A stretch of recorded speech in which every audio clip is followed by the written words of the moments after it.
Now, your accurate Storm Team 12 forecast. Well, thunderstorms coming from Colorado have prompted a new severe thunderstorm warning in parts of Cheyenne County on the Kansas side. It's the same storm that we covered at the beginning of the newscast that had a tornado warning with it. That's no longer in effect. But if you watch over the last hour, you're going to see this storm is on a northeasterly trajectory at about 45 to 50 miles an hour. So if the storm holds together as it is right now, St. Francis, perhaps Bird City, could be in line for the storm as it approaches again, coming in from the south and west. We'll give you an update here on what the storm timing would be, because there is a threat of some hail up to the size of quarters as it moves along, and it's wasting no time moving to the northeast at around 45. So it'd be in St. Francis at 6:35.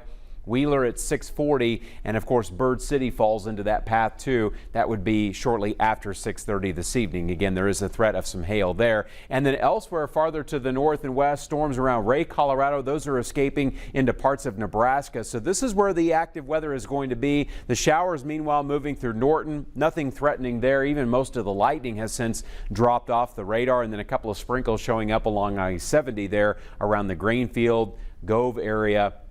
That stuff is going to be falling apart as it moves along. Still a very low risk of severe weather, not just tonight, but Friday night with the cold front setting up over south central Kansas. We don't expect to see a great deal of severe weather. And for some of you, October weather is back as early as tomorrow. Of course, we've covered the 80s, and there'll still be some of those out there tomorrow in south central Kansas. But Russell, Ellsworth, Kinsley, back toward the Hoxie area, 70. So enjoy the return of some autumn-like weather, because the front is on the move and the active weather in northwest Kansas will be dissipating before we get to midnight tonight.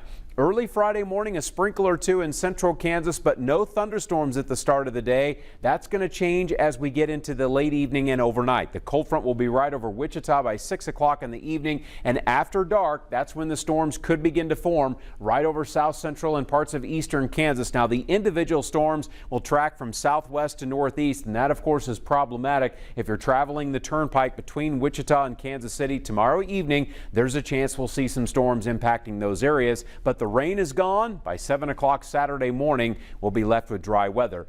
The temperatures cooling significantly. Saturday afternoon, 60s in Goodland, just 71 in Great Bend. And heads up on two things this weekend. The wind on Saturday, not a big deal in the morning, but once we get into the afternoon, we've got wind gusts of 30 to 40 miles an hour on the way. Some of the strongest wind gusts will be focusing out across western Kansas. The other thing to be on the lookout for this weekend in northwest Kansas, not just the wind, but also a close encounter with some frost. We've got Goodland dropping to 35 by Sunday morning.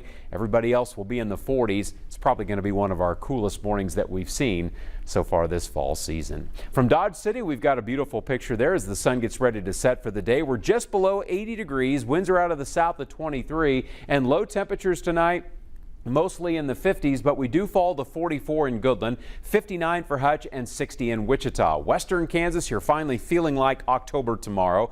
Mostly 70s on the map, but just 69 Goodland and Colby, 75 in Dodge City. Full sunshine and also not as windy tomorrow as it has been the past couple of days. 75 in Great Bend, 81 Marion, 82 in Eureka. We'll go throughout the day without any widespread rainfall. And Wichita for the 14th day this October, we're back above 80 degrees tomorrow. 79 in Hutch, 81 in El Dorado. Some afternoon clouds, gusty winds too, but the storm chance should come after 7 or 8 o'clock tomorrow night. Dry weather over the weekend. Next week we warm up briefly on Monday, but there is another cold front coming, and that should keep us fairly seasonal with highs around 70 degrees through the middle of next week.